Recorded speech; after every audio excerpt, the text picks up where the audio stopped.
आपको जैसे मैंने पहला बताया भाषण, दूसरा लसर, मसक याद करना, तीसरा इन्हीं से संबंधित जो लसर और मसक से जैसे कैल्शियम इंटू एचसीएल बराबर दोनों संख्या का गुणनफल। हाँ, उसके बाद जो तीसरा टॉपिक मैंने पढ़ा कि अपरिमेय और परिमेय कैसे पहचानेंगे, तो इसके बारे में हम लोग आगे वीडियो में बात करेंगे। जो चौथा टॉपिक है हमारा वो है क्या, किसी भी अपरिमेय संख्या को अपरिमेय सिद्ध करें।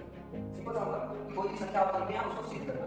सबसे इंपॉर्टेंट और सबसे फिक्स क्वेश्चन होता है कि आपके एग्जाम में पूछता है, जो कि एग्जाम आपके बल्कि आज से 3 साल तक मुझे लगा है विषय के साथ से पैटर्न चेंज हो रहा है कि इसमें जो चैप्टर आपके छठे उसके बाद से भी ये नहीं पता कि इस पार्ट से कोई भी एग्जाम हुआ जिसमें आपका अपरिमेय सिद्ध करने वाला क्वेश्चन आया। ठीक है, तो जैसे हम अपरिमेय सिद्ध करना है,